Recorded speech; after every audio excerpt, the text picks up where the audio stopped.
నకరికల్లు మండలంలోని గుండ్లపల్లి గ్రామంలో సచివాలయం, ఆయుష్మాన్ ఆరోగ్య కేంద్రం, ఆధార్ సెంటర్ సందర్శించారు. మరియు ఎంపీ యూపీ ఉర్దూ స్కూల్ నందు మధ్యాహ్న భోజన పథకాన్ని పరిశీలించి విద్యార్థితో కలిసి భోజనం చేశారు స్పెషల్ ఆఫీసర్ బాలు నాయక్. ఈ కార్యక్రమంలో MPDO Kasaiah, MEO 2 Prasad, panchayat secretary Shaik Nabi, sarpanch Jupalli Mosha, సచివాలయ సిబ్బంది పాల్గొన్నారు.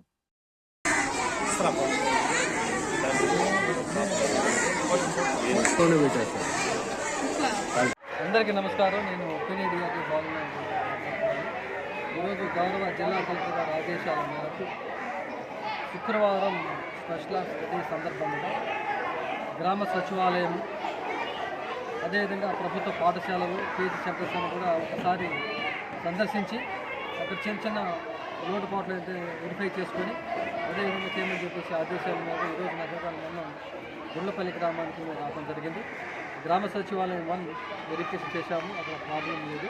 అదేవిధంగా అప్పర్ ప్రైమరీ స్కూల్లో వచ్చాము. ఇక్కడ ఉర్దూ స్కూల్లో ఇక్కడ ఉన్నటువంటి 12 మంది టీచర్లు గాను 11 మంది హాజరవడం శిక్షించదగిన విషయం.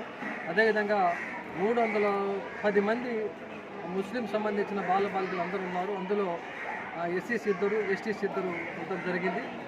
ఇక్కడ ఈరోజు మిడ్ డే మీల్స్ కార్యక్రమంలో మేము భాగస్వాములయ్యాము. దాదాపు 234 మంది భోజనం తీసుకోవడం జరిగింది, టిఫిన్ మీల్స్. సో అది కూడా మేము పరిశీలించాము. అన్న కూడా కొంచెం పర్వాలేదు, అదేవిధంగా దాల్ పర్లేదు, ఎగ్స్ ఇస్తున్నాము, అదేవిధంగా చిక్కీ ఇస్తున్నటువంటి ఆహ్లాదకరమైన వాతావరణంలో ఇక్కడ మంచి వాతావరణం మేము చూసాము. కొంచెం ఇంప్రూవ్మెంట్ చేయడానికి అందరి పిల్లలు కూడా 100% భోజనం తీసుకోవాల్సిందికి మేము ఆదేశాలు జారీ చేస్తున్నాము. అదేవిధంగా ఈ మధ్యలో దాదాపు ఎక్కువ మంది సిక్ అయ్యారు. ఎందుకంటే కొంచెం చిన్న చిన్న జ్వరాలు కొన్ని రావడంతో డైరీ అవడం వల్ల కొంచెం రెస్ట్ తీసుకుంటున్నారు. కాబట్టి 100% ఎక్సలెంట్. ఒక వాతావరణం కూడా బాగుంది. అదేవిధంగా టీచర్లందరూ కూడా మేము ఒకటే మనం చేసినాం. పరిసరాలను పరిశుభ్రం వచ్చమని చెప్పాము. అదేవిధంగా టాయిలెట్స్ అనేది కూడా క్లీనింగ్ వచ్చమని చెప్పాము. ఉన్నటువంటి ఈ చిన్న చిన్న బుషెస్ కూడా క్లీన్ చేయమని చెప్పి వచ్చినాము. సో ఈ థింగ్ ఓకే. Thank you.